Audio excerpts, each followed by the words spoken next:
Ovulation యొక్క symptoms ఏంటో ఇప్పుడు మనం డిస్కస్ చేద్దామండి. First and foremost vaginal discharge అండి. వెజనల్ సెక్రిషన్స్ ఏవైతే ఉంటాయో అది నార్మల్గా థిక్ డిశ్చార్జ్ కాకుండా థిన్గా డిశ్చార్జ్ అవ్వడము, ఇంక్రీజ్ ఇన్ వాల్యూమ్, కొంచెం ఎక్కువగా డిశ్చార్జ్ జరగటము అనేది ఉంటుంది. ఇది ఫౌల్ స్మెల్లింగ్ కానీ ఇచ్చింగ్ కానీ ఇటువంటి టిపికల్ ఇన్ఫెక్షన్ సైన్స్ లాంటివి ఏమీ ఉండవు వీటిల్లో. నెక్స్ట్ వచ్చేసరికి బ్రెస్ట్ టెండర్నెస్, బ్రెస్ట్ కొంచెం హెవీగా ఉండడము, టెండర్గా ఉండడము అనిపిస్తుంది. Next lower abdominal discomfort and bloating అనేది కొంతమంది విమెన్లో మనం నోటీస్ చేస్తాం. ఇది కాకుండా లిబిడో, సెక్షువల్ డిజైర్ అన్నది ఇంక్రీజ్డ్గా ఉంటుంది. At the same time basal body temperature ఒక 0.5 డిగ్రీ ఫారెన్హీట్ ఆర్ సెల్సియస్ వరకు కూడాను మనకి డిఫరెన్స్ అనేది ఉంటుంది. ఇది కాకుండా ఓవ్యులేషన్ జరుగుతుందా లేదా, ప్రెగ్నెన్సీ ప్లాన్ చేసే వాళ్ళు ఎలా తెలుసుకోవచ్చు అని అంటే, మీకు సైకిల్స్ బట్టి, మెన్స్ట్రువల్ సైకిల్స్ రెగ్యులర్గా ఉండేవాళ్ళు 28 డేస్, 30 డేస్, 35 డేస్ అలా ఉంటే మీ ఎక్స్పెక్టెడ్ పీరియడ్ డేట్ -14 డేస్ అనేది మోస్ట్ ఆఫ్ ద పీపుల్లో -14 డేస్ చేసుకున్నట్లయితే మీ ఓవ్యులేషన్ పీరియడ్ అనేది మనకి తెలుస్తుంది. సో అరౌండ్ ఆ టైంలో కనుక ఇంటర్ కోర్స్ చేసినట్లయితే ప్రెగ్నెన్సీ వచ్చే ఛాన్స్ ఎక్కువగా ఉంటుంది. లేదు అని అంటే మనకి యూరిన్ ప్రెగ్నెన్సీ టెస్ట్ కిట్స్ ఎలాగైతే దొరుకుతాయో మార్కెట్లో LH కిట్ అని కూడాను దొరుకుతుంది. ఈ LH కిట్ అనేది ఎర్లీ మార్నింగ్ శాంపిల్ యూరిన్తో టెస్ట్ చేసుకుని మీకు ఎక్స్పెక్టెడ్ పీరియడ్ డేట్, మీ ఎక్స్పెక్టెడ్ ఓవ్యులేషన్ డేట్కి ఒక 2 డేస్ ముందు నుంచే చెక్ చేసుకుంటూ ఉంటారనమాట. ఓవ్యులేషన్ డేట్ కన్నా 2 డేస్ ముందు నుంచి చెక్ చేసుకుంటూ ఉండేటప్పుడు ఎప్పుడైతే 2 లైన్స్ కనిపిస్తాయో అది మీ ఓవ్యులేషన్ టైం. ఆ టైం తర్వాత నుంచి, ఆ రోజు తర్వాత నుంచి ఒక 1 వీక్ కనుక మీరు ప్రెగ్నెన్సీ కోసం ట్రై చేసుకున్నట్లయితే కనుక పాజిటివ్ వచ్చే ఛాన్సెస్ అనేవి ఎక్కువగా ఉంటాయి. పిల్లలు పుట్టకుండా ఆపరేషన్ చేయించుకున్న వాళ్ళకి మళ్ళీ పిల్లలు పుట్టే అవకాశం ఉంటుందా లేదా అని ఇప్పుడు డిస్కస్ చేద్దామండి. ఆల్రెడీ ఒక్కసారి పిల్లలు పుట్టకుండా ఆపరేషన్ చేయించుకున్న వాళ్ళు ఉంటారు. 2 పిల్లలు అయిపోయారు కదా, లేదంటే ఒక బేబీనే చాలు అనుకుని వాళ్ళు మళ్ళీ రేపొద్దున్న ప్రెగ్నెన్సీ కావాలి అని అనుకున్నప్పుడు ఏ పారామీటర్స్ చూసుకోవాలి, ఏ విధంగా మనము ప్లాన్ చేయొచ్చు ప్రెగ్నెన్సీ కోసం అనేది ఇప్పుడు డిస్కస్ చేద్దాం. ఫెలోపియన్ ట్యూబ్స్ అనేవి చాలా ఇంపార్టెంట్ లింక్ అండి మనకి గర్భసంచికిను ఓవరీస్కి మధ్యలో, అండాశయాలకి మధ్యలో. అండ్ ఫెర్టిలైజేషన్ అంటే ఎగ్గును స్పర్మ్ కలిసి పిండం తయారయ్యే ప్రాసెస్ అనేది ఫెలోపియన్ ట్యూబ్లోనే జరుగుతుంది. కనుక ట్యూబ్స్ అనేవి వెరీ ఇంపార్టెంట్ స్ట్రక్చర్స్ అన్నమాట. ఒకసారి సర్జరీ అయిపోయింది అంటే 2 ఆప్షన్స్ ఉంటాయండి. ఒకటి ఏంటి అంటే ట్యూబల్ రీకానలైజేషన్, అంటే ట్యూబ్స్ ఏవైతే మనము డిస్కనెక్ట్ చేసామో వాటిని తిరిగి మళ్ళీను స్టిచ్ చేసి రీకానలైజేషన్ వాటికి చేయొచ్చు అనమాట. ఇంకొక ఆప్షన్ ఏంటి అని అంటే IVF మార్గంలో, ఇక్సీ మార్గంగా ఎగ్ పికప్ చేసుకుని స్పర్మ్తో ఇక్సీ చేసి తయారైన పిండాన్ని మనము ఎంబ్రియో ట్రాన్స్ఫర్ చేసుకోవచ్చు. సో ఈ 2 పద్ధతులు మనకి ఉంటాయి అన్నమాట.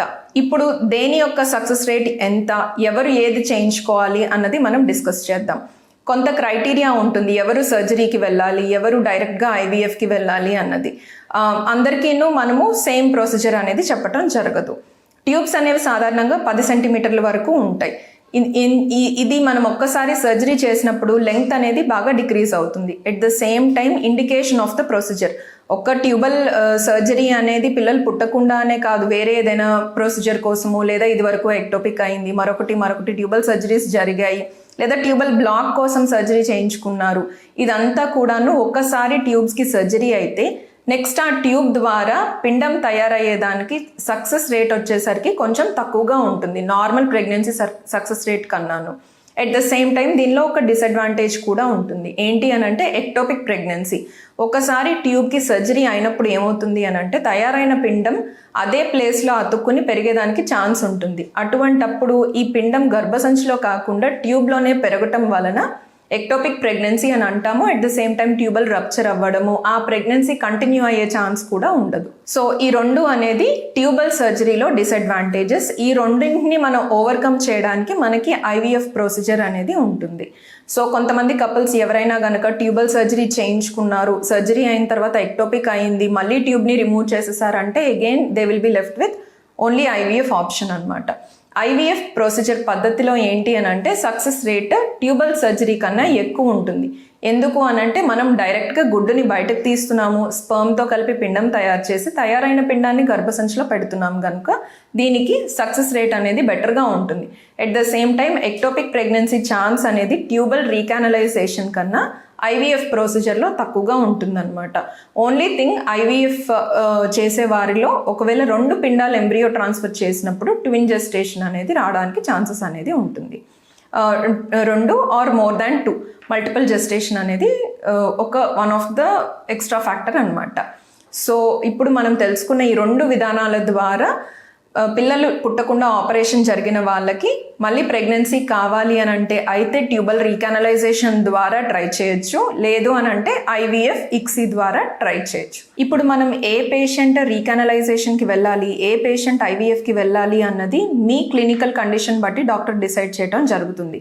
ఫర్ సపోజ్ మీకు ఏదైనా కనుక వేరే ట్యూబల్ పెథాలజీస్ ఉన్నాయి, హైడ్రోసాల్పింగ్స్ కానీ, లేదు అని అంటే ఏమైనా పిఐడి, పెల్విక్ కండిషన్స్ కొన్ని ఉంటాయి, ఎండోమెట్రియోసిస్, ఇటువంటి సమస్యలు ఉండేటప్పుడు మీకు ట్యూబల్ రీకానలైజేషన్ కన్నా ప్రిఫరబుల్గా ఐవీఎఫ్కి వెళ్తే సక్సెస్ రేట్ అనేది బెటర్గా ఉంటుంది. ఎందుకంటే ఇటువంటప్పుడు మనకి ట్యూబల్ పేటెన్సీ కన్నా ట్యూబ్స్ యొక్క ఫంక్షన్ అనేది ఇంపార్టెంట్. ఫంక్షన్ అనేది కొన్ని పెల్విక్ కండిషన్స్లో కాంప్రమైజ్ అవుతుంది.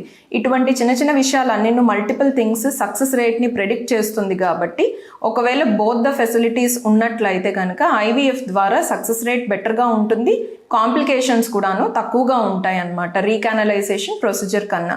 బట్ స్టిల్ ఇప్పుడు ఒకవేళ పేషెంట్ కనుక యంగ్ ఫీమేల్ అండ్ వేరే ఏ పెల్విక్ డిసీజెస్ లేవు, పెల్విక్ కండిషన్స్ లేవు, ఇంకొకటి ఏంటి అంటే వాళ్ళు ట్యూబల్ లెంగ్త్ అనేది కూడాను రెసిడ్యువల్ ట్యూబల్ లెంగ్త్ బాగుంది అనే వాళ్ళకి సక్సెస్ రేట్ బాగానే ఉంటుంది. Thank you.